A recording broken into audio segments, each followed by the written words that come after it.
All Age Media is proud to present The Week Before, a show that encourages discussion, knowledge, and a bit of banter in between. Now presenting Jamie Dyer with this week's special guest. Each week I am joined by a special guest. This week she's a Scottish-born actress and teacher and currently in South Africa. That's right, it's Ellen. Hello Ellen, how are you? Hello there, I'm very well, thank you. How are you? Yeah, I'm very good. So, can I ask, you're obviously from Scotland, yes? Yes, from Edinburgh. Yeah, so what are you doing in South Africa, if you don't mind me asking? Well, my boyfriend currently lives here. He is South African, and so I'm actually in the process of trying to move out here myself, trying to get my visa together. All right, does that take a lot? I'm not familiar with it, but does that take a lot of doing to do that? Well, it's certainly not easy. They like to put red tape wherever they can, but hopefully once I get a contract finalised, it shouldn't be too hard. I'm sort of nearing the end of the process now, hopefully. Well, hopefully. I think isn't that judged, if you don't mind me asking, on what you can do and career and things? Yes, absolutely. I mean, once I get a contract, supposedly it all becomes easy and they say, okay, you can work there, no problem, but you know what home affairs are like. Sometimes they just change their mind. Yeah, yes, indeed. Well, I hope that works out for you. We're going to move on to the... No problem. We're going to move on to the first round here, which is imaginatively titled The Discussion, which is a look at a specific topic. After all the dust has settled on this particular subject, I thought it would be appropriate to discuss the Scottish Referendum, the thing which ended with a no vote, but by quite a small margin considering. I thought it would be interesting to ask your views on it, Ellen. Well, to be honest, my views are really sad. Although I actually personally did vote no, I think it was really disheartening to see the violence and disruption that came afterwards, and particularly on the side of no voters, actually. And it's just really distressing, actually, to see a country which has always been so proud of itself and of everyone who lives there and everyone who is Scottish, to then suddenly be sort of torn apart. And hopefully we can rebuild and become stronger, not only as the United Kingdom, but as Scotland itself, and move past this division and hopefully be one again, as we have been for so long. Yeah, well, it's true. Do you think there has been sort of, maybe between Scotland and the rest of the UK, do you think there has been sort of a divide before it all, really? I think certainly it would be naive to suggest that Scotland hadn't always in some way thought of itself as a little bit separate, particularly from England. I think a lot of it is more banter than anything else, purely the, Scotland is the best type of situation. But although, like I say, it would be naive to say it hasn't been slightly separate, it's certainly, I think, I certainly identify myself as Scottish and British, as do most of my friends. And I think that it has been in the past very much part of the UK in the same way that Wales would be. And I think that it's a relatively new phenomenon that that people in Scotland have even thought about the fact that, hold on, wait a minute, maybe we aren't actually meant to be part of the United Kingdom. And I think that's one of the problems with the referendum, is that it came about relatively quickly. I mean, in my opinion, something like this would have to have been in the pipeline for, a decade for people to really be able to understand their opinions on it. Oh, no, definitely. It did come around very quickly. It was about a year and a half, wasn't it, of sort of doing that. And I don't think it was actually treated with as much seriousness as perhaps they should have done in the end. Absolutely, I would agree. I mean, especially I'd actually say on the side of the Better Together campaign, it basically was treated as a bit of a farce, I think, for a long time, and thought of as a bit, perhaps Alex Salmond, on his soapbox, chatting away about something, and it wasn't given the time of day that it really needed, and it should have been respected as a serious and important issue that a lot of people were really passionate about. And it wasn't really until the last few months that the Better Together campaign sort of said, hold on a minute, this is actually a possibility. A lot of people are really care about this, and I think that should have been happening at the very beginning, and I think that's why there's been a bit, upset, and we haven't been able to all just come together and say, okay, that was the decision, let's work together to improve our country. It's been more difficult now to accept the outcome. Yeah, I think so, because I think with anything, there's always going to be those people, there's always going to be that divide there anyway, no matter. I mean, what do you think about that? Yes, and I think it always exists, the divide, a political divide or educational. There's always going to be some sort of divide that will exist anyway, I think, in any nation. And I think what's happened with the referendum is that divide has been made sort of exaggerated so much for some people who previously weren't particularly politically inclined. And although it's wonderful to have people taking such an interest in politics, and that is one thing the referendum has definitely, it's been a fantastic outcome of the referendum. But unfortunately, I think a lot of it has been on a negative, in a negative regards to not respecting other people's political views, and the divide has been one that involves a lot of animosity and, to be honest, a lot of hatred that doesn't need to exist. And it is really sad to see any animosity between people, your fellow countrymen. I would hope that soon we will be able to be yes voters, no voters, sitting together discussing it without it becoming something that seems to cause passion in a more negative light. But again, that might be my own experience with it, and like I say, I really hope that, and I am positive that it will improve. Well, I'm sure it will. I mean, the way I saw it was, if you look at the people who voted yes, there was a little bit of patriotism there, and I think that was what that was fired by, I think. And I think that was possibly the reason for a lot of debates to become a lot more heated than they maybe should have, because when the idea of being more patriotic than your neighbour comes around, it's hard for people not to feel, personally, I think, attacked. It almost became an issue of who's more Scottish, and obviously that's a fairly ridiculous thing to suggest. You can't measure someone's Scottishness, and I think a big problem with that was the fact of people living out with Scotland, say, who have moved to Manchester or London for work reasons temporarily, who weren't permitted to vote. I think that was a big problem there, because you could say I'm the most patriotic person in the world, but I've had to move for X, Y, and Z reason, and I'm now not allowed to take this vote in independence. And I actually had several people say to me at points, I'm voting yes because I love my country. And I thought, surely you should be voting either way because you love your country. It was a difficult thing to sort of get around, I think, this idea that if you are patriotic, you must vote yes. Yeah, I think it depended, on obviously people's views on, what was best in a way. I mean, I think a lot of the thing, certainly where I am, a lot of the debate sort of in England, in this sort of area, was around the fact, why don't we get to vote on Scottish independence as well? Why does it have to be uniquely Scottish people? Yeah, I think that's a very fair point as well. It obviously will affect the whole of the UK. I mean, in fact, it'll affect countries thousands of miles away. I mean, it wouldn't just be Scotland that is affected by this.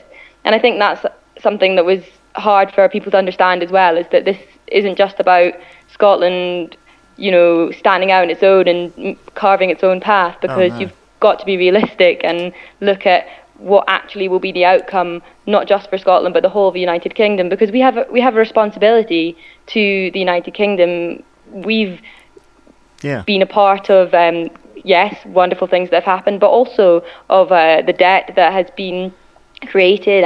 And I think really the crux of the matter with the referendum was, however, it depends what was most important to you. And I think if it was economics, that's where the responsibility of the United Kingdom sort of lay most, because, like I said, the debts that have been mounted, you can't just turn your back on them and say, exactly. oh, well, that wasn't us, that was them. And I think that was definitely an area where a lot of people out with Scotland felt this isn't fair. Why are they running off with, what they are claiming is their portion, when really it's almost impossible to draw the line between two countries that have been so connected for so very long. Yeah, definitely. I think it is that case of, because they've been as one, as part of the UK for so long, it would have been very, very difficult to just leave it, really. Mm-hmm. It would have had all sorts of repercussions. I know I have a lot to do with the media, and they were saying, well, the BBC and things would have to come out of Scotland, and they'd have to set up their own system, and all that costs money as well. And I think that was part of what you said, the part of the cost of, if they would have had to have gone independent, they would have had to set up all these new schemes and things.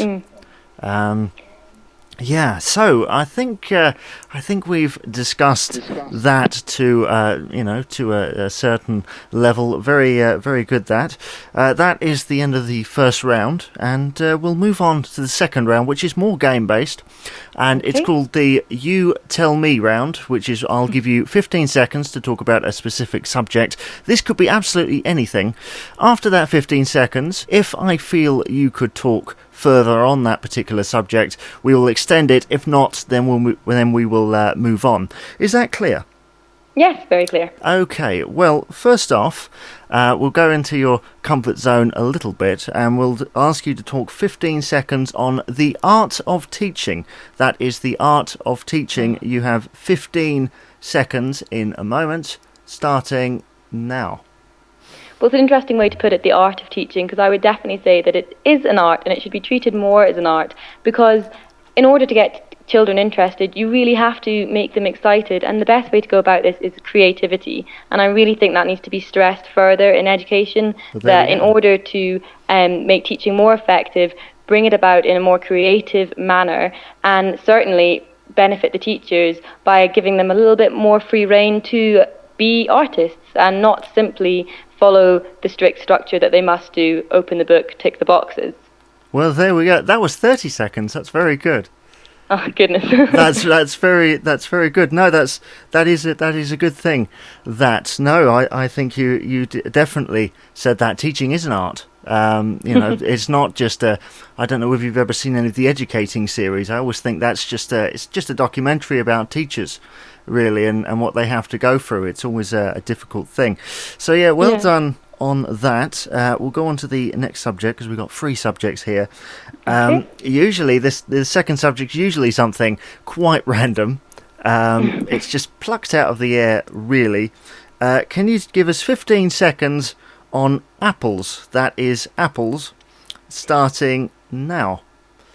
Well, apples, they say an apple a day keeps the doctor away, but I think perhaps that's a little bit silly, and we've actually found out recently that the whole 5 a day thing is actually not true, and that the idea of eating 5 portions of fruit and veg a day, people have started to base their nutritional diets around that, and actually it's completely illogical. So perhaps we should move away from the idea that an apple a day keeps the doctor away. Yeah, maybe so. That's around 30 seconds once more. That's it. You're very good at this. Have you... I'm not very good at keeping my mouth shut, I'm afraid. No, it's fine. It's great. It's great for the purpose of the game, and it's very true. When I said apples, I knew that's what you were going to say. I knew that was going to be the phrase that you were going to use, and it is very true. And I know a few years ago we had that whole 5 a day thing, which I think they've since sort of changed.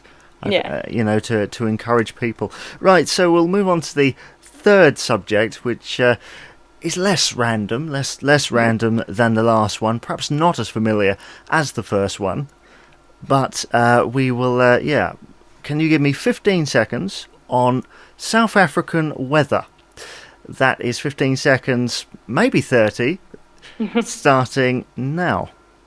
South African weather is beautiful, first and foremost, but also very interesting. I'm now in Johannesburg, where in the middle of the day it can be 24 degrees as it is now, and in the nighttime it can fall dramatically to what I would be familiar with in Scotland. I'm been coming here for nearly 10 years, and I'm still surprised by how much the weather can change. Well, there we are. That was 20 seconds there. That was 20 seconds. And actually, I'm going to change it slightly. And ask you to do 15 seconds on Scottish weather. Just to see what you think, because I am genuinely interested. I can imagine it's beautiful out there. You know, it's a place that not many people can get to. But yeah, I'll give you 15 seconds on Scottish weather, starting now. Scottish weather is it leaves a lot to the imagination. It can't be ever said that it's fantastic.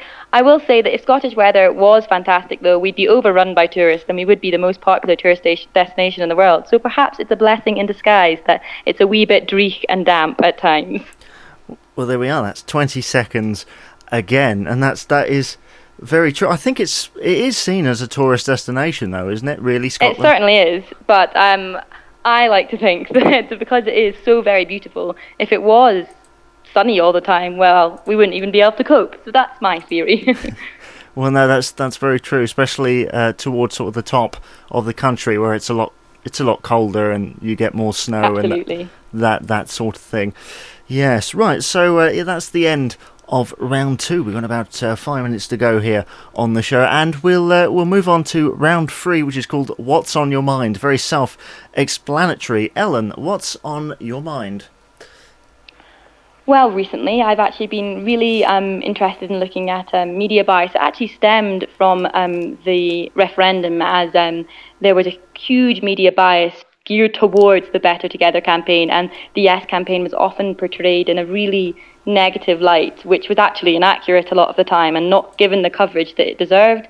But this made me interested to look at media bias historically as well, which led me to find out about all these sort of horrific acts in the past that people basically don't know about. And specifically, I became very interested in the Herero genocide, which was basically when what was German Southwest Africa, when Germany went in order to colonize and gain Southwest Africa as their own bit of land.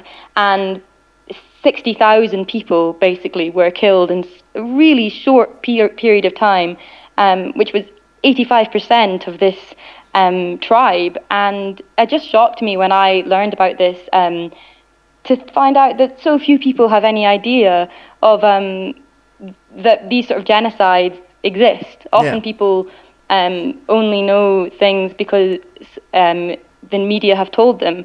And it's just, I think, a really important point to stress nowadays, that just because the television's telling you something doesn't mean that that is A, all there is to it, and B, fact.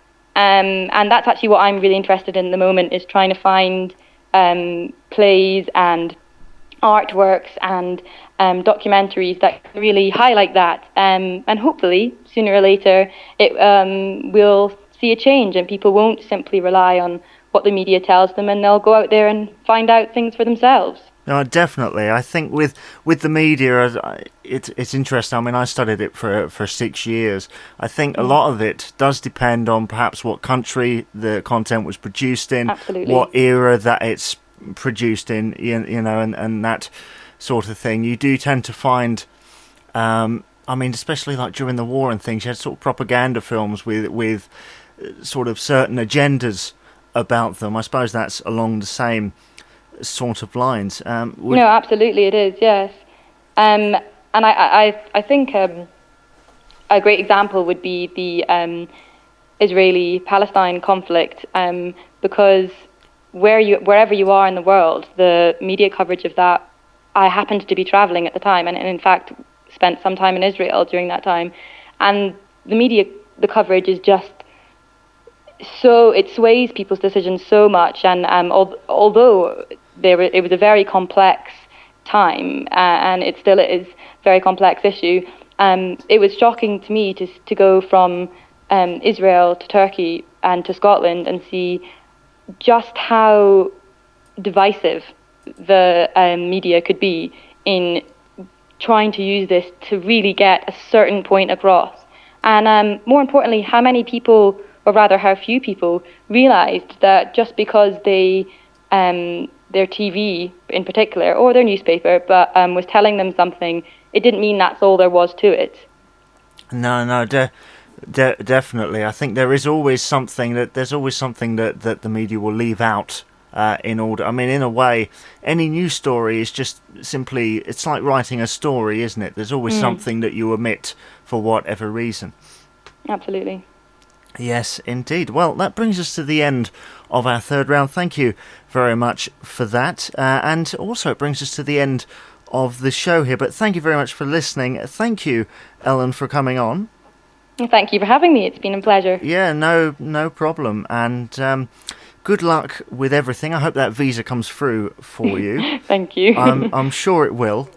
And and to the listeners out there, this has been The Week Before. My name's been Jamie Dyer, and we are out. You've been listening to The Week Before, a weekly recorded show presented by Jamie Dyer, with this week's special guest. The announcer was Katie Harvey, and this has been an all-age media production. Thank you for listening.